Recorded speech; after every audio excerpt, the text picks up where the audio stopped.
Department of Transportation and Mobility is kicking off Operation Splash 2023 to mitigate flooding. Now, beginning today and into next week, TDOT will be delivering barricades to hundreds of dip crossings and washes around the city. Operation Splash will also open 24/7 sandbag stations at Reed Park before the first forecasted storm. Now, city staff will also be on call 24/7 through September.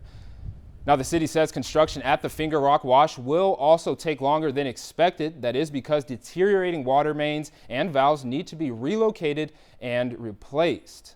Skyline Drive will also need to be repaved with new guardrails installed. Work is expected to continue Monday through Friday from 7 a.m. to 5 p.m. while the project is expected to finish mid to late August. In the meantime, 2 traffic lanes will remain open. Well, turning now to your Health Watch, June is Alzheimer's Month. And 9 On Your Side's Brooke Chow shares her conversation with a local doctor about what dementia is looking like here at home and steps we can take to prevent the disease. I spoke with a Tucson doctor who says this disease is more common than we might think here at home, living in a community with a large senior population. The numbers are pretty staggering and are even expected to triple to 14 million people by the time we reach the year 2060. But the first step is always identifying the signs. On your screen right now is a list of dementia symptoms that doctors want to bring awareness to, like short-term memory loss, personality changes or mood swings, and even finding it difficult to carry out simple day-to-day tasks. Now, local doctors say cases of dementia are becoming more and more common since the start of the pandemic, with isolation playing a major role in contributing to the increase of people getting diagnosed with Alzheimer's disease. I think isolation leads to kind of a withdrawal from society where you're not making those connections, you're not expressing yourself through communication. And when you start having less of those interactions, those parts of the brain tend to go to sleep. Now, despite those unfavorable statistics, some evidence has shown that various lifestyle changes can have short and long-term brain benefits. Now, Dr. Zayeda, who we just heard from, explains to me and his patients in Tucson that anything that is good for the heart is also good for the brain. Exercise, healthy diet, socialization, that's all vital to your brain's overall health and well-being. Also, something important to note is the cost of treating Alzheimer's disease is projected to jump more than $500 billion annually by the year 2040. Now, the Opt-in Tucson Community Center offers support groups for older individuals to stimulate their minds and bodies, something that Dr. Zayeda recommends. And also, earlier today, they had a Brain Savers activity that focuses on socializing and memory exercises. They have lots planned throughout the summer, and I'll, of course, have a breakdown for those local resources for you on our website, kgun9.com. In the studio, I'm Brooke Chow. KGUN 9 on your side. The Sierra Vista Unified School District will be changing how long school days are when kids return to school after the summer. All SVUSD schools will now last 6 hours and 55 minutes in total. That's a 10-minute increase from Joyce Clark Middle Schoolers' days and 30 minutes less for Buena High Schoolers. The district says the school should only affect each period by about 5 minutes. Elementary classes will also last 40 minutes longer. In a letter to parents, the district says the decision follows months of research and planning. Well, if you want something done right, you have to do it yourself, but you might not always have time for large projects. When we come back, how a company meant to make life easier isn't delivering on its promise and what you can do as a consumer. You're watching KGUN 9 on your side. Working with contractors on any project is already difficult, but it becomes a nightmare when things don't get done, especially after 2 years. Well, when one man couldn't get the answers from the company meant to create an oasis, he turned to Joe Ducey from our sister station in Phoenix for help. I really wanted to, make it a nice outdoor living area, a nice outdoor living space. But Ray Grimm has been living with this eyesore for nearly 2 years. His goal? Add a pool, landscaping, and barbecue area to his backyard. After getting several bids and checking reviews, he contracted with Arizona Elite Pools and Backyards in September 2021. Started off fairly well. But Ray says things changed. Work dates were set but not met. Didn't happen on that Thursday, didn't happen on Friday, didn't happen on Saturday. They were supposed to be back out on Monday, didn't happen then.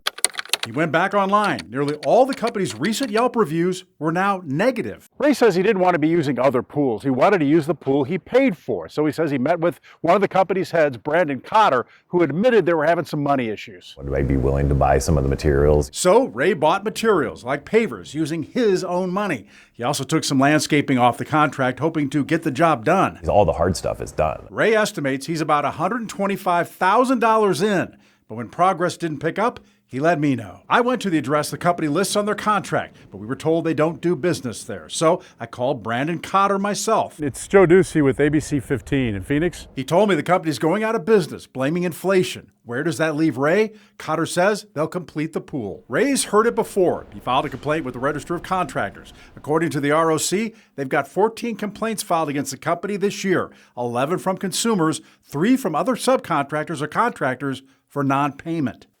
And the ROC just revoked Arizona Elite Pool's license. For Ray and the others who filed a complaint with the ROC, they can apply to the recovery fund and hopefully get some of that money back. We put details on how to do that online, abc15.com/letjoeknow. And check out the Let Joe Know Facebook page for consumer news anytime. I'm investigator Joe Ducey. You got a problem? Let me know. Certainly hope he does get that resolved. But switching now, let's bring in Kyler Diggs for a preview of your weather. Yeah, well, speaking of pools, it's a good pool day out there. A lot of sunshine, warm temperatures. There's the view from Tumamoc Hill right now. Biggest concern is going to be some elevated wildfire danger as we finish the week. We're going to talk more about that coming up in the forecast as KGUN 9 on your side continues. First Warning Weather is sponsored by D&H Air Conditioning and Heating. Now, your First Warning Weather with Kyler Diggs. Let's go back to the temperature and wind map since we do have some wildfire concerns this afternoon. Temperatures, well, they're still running just a little bit below seasonal averages, which is a good thing for us because even with that, we're still in the 90s in most locations this afternoon.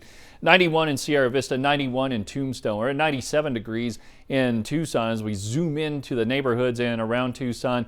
Most of us are in the mid to upper 90s. So definitely starting to warm up a little bit out there this afternoon. Let's go back to the wind speeds where across Cochise County and into eastern Santa Cruz and eastern Pima County, it's been pretty common to see wind speeds anywhere from 25 to 35 miles an hour. Some of the wind gusts have been up around 35, 40 miles an hour.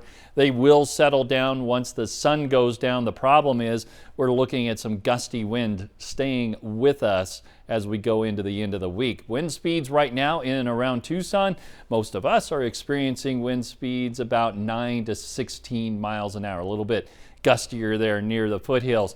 There's the view from KGUN. You can see the palm trees swaying in the breeze just a little bit. 97 degrees at the airport, still really dry. 28 degrees on the dew point with 9% humidity and a breeze out of the west at 9 miles an hour. As we take you through the evening, temperatures will be in the 90s to start us out, and that'll stay with us through about 7 o'clock, and then we'll see the 80s reappear and eventually the 70s a little bit later tonight.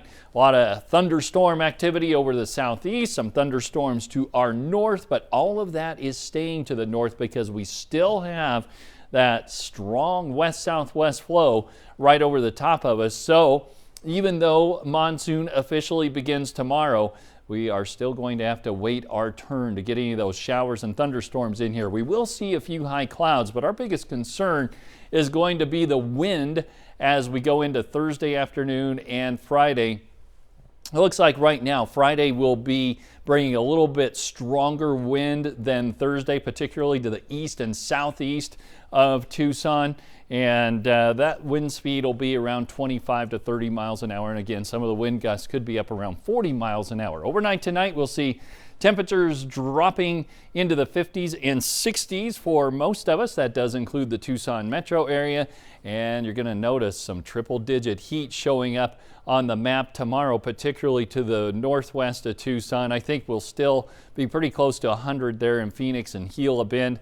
And as we go into the 7-day forecast, there's the triple-digit heat coming into the Tucson area. And we're going to stay with that right on through Father's Day. In Sierra Vista, we will see highs pretty consistent in the 90s all the way through the weekend and into next week. No significant chance of rain in there, Kenny. We're going to have to wait on that. So let's all be careful with the fire danger. But as someone from the deep south, I'll say that I still prefer these temperatures over 90 degrees and 100% humidity. It's a dry any heat, day. right? Definitely. Yeah. Thank you, Kyler. Well, still ahead, cancer patients are facing one of the most difficult times of their lives. And to add to that stress of chemo, hospitals are facing a shortage on 2 of the drugs. When we come back, what hospitals here in Tucson are doing to remedy the situation. Hospitals are already facing staffing shortages. They're also facing drug shortages, including 2 drugs used for chemotherapy. That's forcing doctors to adjust or delay care for cancer patients. Nadine Abusada has the story.